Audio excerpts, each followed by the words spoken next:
అరే నేను పెట్టే వీడియోస్కి నాకు వచ్చిన సబ్స్క్రైబ్ కౌంట్కి రీచ్కి ఏమైనా సంబంధం ఉందా? ఛానల్లో చాలా వీడియోస్ ఉన్నాయి చూడండి.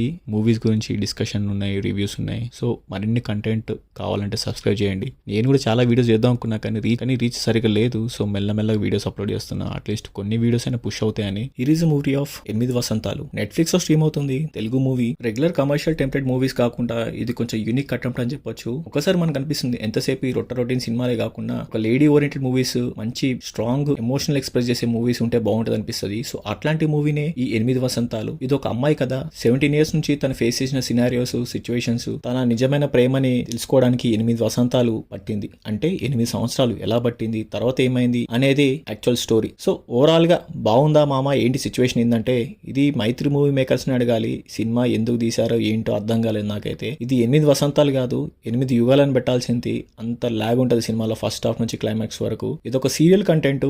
ఈ సినిమా చూసినప్పుడల్లా నాకు ఒక పాయింట్ ట్రిగర్ అవుతా ఉన్నది. స్టోరీ రాసుకొని డైలాగ్స్ రాస్తారు ఎవరైనా, కానీ నాకు తెలిసి డైలాగ్స్ రాసుకొని స్టోరీ రాసి ఉంటారేమో అనిపిస్తుంటది. ఎంతసేపు డైలాగ్స్ చెప్తూనే ఉంటారు, కవిత్వం అంటారు, పోయిటరీ అంటారు, అర్థం కాదు. దాన్ని పిక్చరేషన్ చేయడంలో ఇంకా బ్యూటిఫుల్ ఉంటది. సో మనకు తెలిసి ఒక మంచి పోయిటిక్ లవ్ స్టోరీ చెప్పు మామ అంటే సీతారామం లాంటి పోయిటిక్ మూవీ. సో దాంట్లో పిక్చరేషన్ తో పాటు డైలాగ్స్, క్యారెక్టర్స్ డ్రివన్ ఎంత నడుస్తూ ఉంటుంది. కానీ దీంట్లో అవేమి ఉండవు. డైలాగ్స్ చెప్తూనే ఉంటారు, క్యారెక్టర్స్ చేసేవేవో చేస్తూ ఉంటే మనకు అర్థం కావు. సరే మనం చూస్తూ ఉండాలి, దానికి మించి మనం ఇంకేం చేయలేము. తీసుకున్న పాయింట్ చాలా యూనిక్ పాయింట్, చాలా మంచి స్ట్రాంగ్ మెసేజ్ ఇవ్వాలనుకున్నారు, అర్థమవుతుంది. కానీ 17 ఇయర్స్ కే బుక్ రాసి ఎంతో పేరు తెచ్చుకున్న అమ్మాయి తన చుట్టూ ఎవరు తిరుగుతున్నారు ఏంటి అని తెలియకపోవడం ఏందో మరి అంత సిల్లీగా క్యారెక్టర్ రాయడం నాకు అర్థం కాలేదు. సో ఫస్ట్ హాఫ్ అంతా మనకు అర్థం కాదు, పాయింట్లెస్ మూవీ నడుస్తూ ఉంటది. నాకు ఇంకో పాయింట్ డౌట్ వచ్చింది. ఏంటంటే, సరే తను కాశ్మీర్ పోయి బుక్ రాద్దాం అనుకున్న అమ్మాయి తను అన్ని సమాజంలో తెలుసుకుంటూ ఏదో డ్రైవ్ చేసిన క్యారెక్టర్ కాబట్టి కాశ్మీర్ లో just time pass love track కోసం పోయినట్టు అనిపించింది. కానీ కాశ్మీర్ లో సిచ్యువేషన్స్ అవి కూడా కొంచెం హైలైట్ చేస్తుంటే బాగుండేది. ఎందుకంటే సెకండ్ హాఫ్ లో వారణాసి టాపిక్ తీసుకొచ్చినప్పుడు మరి సో ఫస్ట్ హాఫ్ లో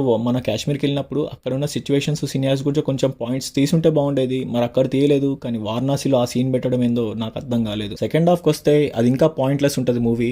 సో ఇంకొక హీరో వస్తాడు, మళ్ళీ ఇంకో స్టోరీ నడుస్తూ ఉంటది. తను ఏదో చెప్తుంటాడు. రైటర్ అంటే ఆ డ్రెస్ అర్థం కాదు, విగ్ అర్థం కాదు. ఏదో రైటర్ అంటే అలాగే ఉండాలని డిఫైన్ చేసుకుని టెంప్లెట్ లా ఉంది. ఇంకోటి డైరెక్టర్ ఈ మూవీని ఎలా పిక్చరైజ్ చేయారంటే, ఇది 10 ఇయర్స్ బ్యాక్ స్టోరీ కాబట్టి మన కరెంట్ సిచ్యువేషన్స్, సినారియోస్ ని ఎస్కేప్ చేయొచ్చు. సో ఆ పాయింట్ ఆఫ్ వ్యూ తీసుకున్నారు. ఇంకోటి నేను చెప్పాలనుకుంది ఏంటంటే, స్టోరీ పాయింట్, స్క్రీన్ ప్లే అంతా బాగున్నా యాక్టింగ్ లో డెప్త్ లేదనిపించింది నాకు. శృద్ధి అయోధ్య తాను అంత వీక్ క్యారెక్టర్ అనిపించింది. స్టార్టింగ్ లో అంత పవర్ఫుల్ అనిపిస్తుంది ఫస్ట్ హాఫ్. సెకండ్ హాఫ్ వచ్చేసరికి అమ్మాయి కనిపించదు. మళ్ళీ కొత్త క్యారెక్టర్ తీసుకొచ్చి తన మీద స్టోరీ వెళ్ళిపోతా ఉంటది. మరి క్లైమాక్స్ లో కలపడానికి 8 వసంతాలు పట్టాయి అవి ఇవి అని ఏవో చెప్తుంటారు పోయిటిక్ గా. సో ఈ మూవీ నచ్చుతుందా నచ్చదా అనేది ఎవ్రీ పర్సన్ ఇండివిజువల్ చాయిస్ ఇది. సో మనము ఓవరాల్ గా జనరలైజ్ చేయలేము ఇలాంటి మూవీస్ కి. ఎందుకంటే కొంతమందికి క్యారెక్టర్ డ్రివెన్ నచ్చచ్చు, దాంట్లో స్టోరీ పాయింట్స్ ఇవన్నీ కొంచెం పట్టించుకోకపోయినా సినిమా బాగుందనే ఫీలింగ్ వస్తుంది. నాకైతే ఈ మూవీ అంత ఎక్కలేదు. 8 వసంతాలు కాదు, 8 యుగాలు అనిపించింది. ఓకే, సినిమా రివ్యూ అయిపోయింది ఇక్కడతోని. బట్ నేను ఒక పాయింట్ హైలైట్ చేయాలనుకుంటున్నా. మూవీ డైరెక్టర్ గురించి, ఫణీంద్ర నరిశెట్టి గారి గురించి మాట్లాడదాం అనుకున్నాను. సినిమా రిలీజ్ ముందు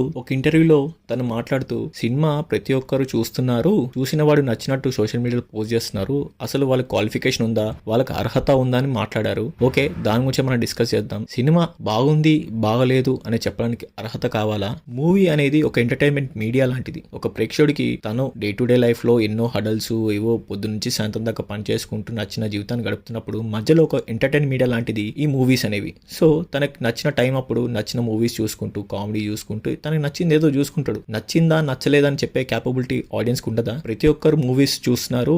ఈవెన్ మణిరత్నం కూడా సినిమా ఎలా డైరెక్ట్ చేయాలో వీలే చెప్తున్నారు అనే కామెంట్ పాస్ చేస్తారు. ఎస్, చెప్తారు. ఒక ఆడియన్ గా బాగుంది బాగలేదు అనేది చెప్పే మైండ్ సెట్ కూడా ఉండదా? దానికి ఏమైనా ఎగ్జామ్ రాయాలా? ఎలిజిబిలిటీ అనే క్రైటీరియా ఉంటుందా? మీరు అందరు సినిమాలు ఆడియన్స్ కి ఎలిజిబిలిటీ క్రైటీరియా మీద ఆడియన్స్ కి టికెట్స్ అమ్ముతున్నారా? కాదు కదా. క్రిస్టోఫర్ నోలాన్ అయినా, ఎస్ఎస్ రాజమౌళి అయినా, ఆఖరికి మెహర్ రమేష్ అయినా సినిమా నచ్చితే నచ్చిందని చెప్తారు, నచ్చకపోతే నచ్చలేదని చెప్తారు. సినిమా ఫ్లాప్ అయినా కానీ బాగుందని ఎవరు రుద్దరు కదా. సో మనం తెలుసుకోవాల్సిన పని ఏంటంటే, ప్రేక్షకులు నచ్చినట్టు కంటెంటే తీయాలి. నచ్చకుండా ర్యాండమ్ గా కవిత్వాలు, పోయిట్లు పెట్టేసి సినిమా అందరు నచ్చాలి, నచ్చకపోతే వాడి క్రైటీరియా లేదు, లేకపోతే అది ఎలిజిబుల్ కాదని కమెంట్స్ కూడా పాస్ చేయడం కరెక్ట్ కాదు. End of the day you should satisfy the audience. అంతే, అల్టిమేట్గా అదే. దానికి స్టిక్ ఆన్ అయ్యి మన మూవీస్ తీస్తే ఆడియన్స్కి ఎందుకు నచ్చదు? సో మీరు కమెంట్ చేయండి, ఆడియన్స్కి ఎలిజిబులా, వాళ్ళ క్వాలిఫికేషన్ ఉండాలా సినిమా నచ్చలేదని చెప్పడానికి.